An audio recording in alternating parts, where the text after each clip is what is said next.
دوستو، سکھ تاریخ کی فارسی کی عالم فاضل شخصیت بھائی صاحب بھائی نند لال جی اپنے فارسی کے ایک روحانی شعر میں فرمان کرتے ہیں کہ یا الہی بند را توفیق دے تا بیادت بگزرد ای عمر بے. یا مولا، یا واحگرو پروردگار، اپنے اس بندے کو اتنی توفیق سے نواز کہ وہ اپنی ساری عمر تیری یاد میں، تیری شکر گزاری میں، تیری عبادت میں گزار دے.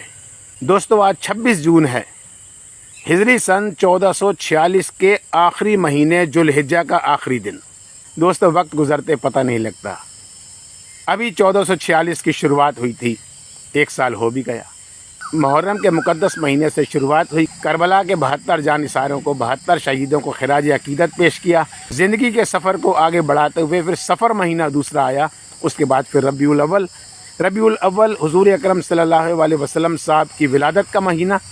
عید میلاد النبی کی خوشیوں سے اپنے دامن کو البریز کیا.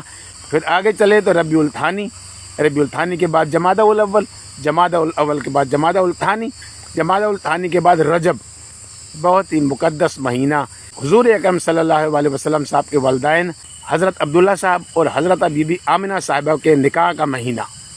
اور اس کے ساتھ ساتھ شیر خدا مولا کائنات حضرت علی بن ابی طالب کی ولادت کا مہینہ. رجب مہینے کے بعد شعبان مہینے کی 14ویں رات، عبادت کی رات، بندگی کی رات،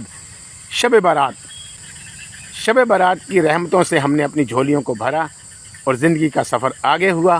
تو شعبان کے بعد رمضان، تراویح سننے کا مہینہ، تلاوت قرآن کا مہینہ، بندگی کرنے کا مہینہ، اس خدا کی شکر گزاری میں روزے رکھنے کا مہینہ، اور ساتھ ہی ساتھ سحری اور افطار کی خوشیوں سے مہکتا مہینہ. پھر آگے چلو تو شوال، عید الفطر کا مہینہ. بڑی خوشیوں سے سب نے مل کر عید الفطر کی خوشیوں کو آپس میں بانٹا. شوال کے بعد ذوالقعدہ، حج کی تیاریوں کا مہینہ. ذوالقعدہ کے بعد ذوالحجہ، حج کا مہینہ، رائے حق میں قربانی کرنے کا مہینہ. عید الاضحیٰ کا مہینہ بہت ہی خوشیوں اور بہت مسرتوں سے ہم نے منایا، اور لاکھوں سلام بھیجے حضرت ابراہیم علیہ السلام اور حضرت اسماعیل علیہ السلام کو. آج آخری دن ذوالحجہ مہینے کا پیارے دوستو. کل 27 جون ہجری سن 1447 کی شروعات، محرم کا مہینہ پھر آ گیا. محرم کے بعد سفر کے بعد ربیع الاول کے بعد ربیع الثانی کے بعد جمادی الاول کے بعد جمادی الثانی، پھر رجب، پھر شعبان، پھر رمضان، پھر شوال، پھر ذوالقعدہ، ذوالحجہ.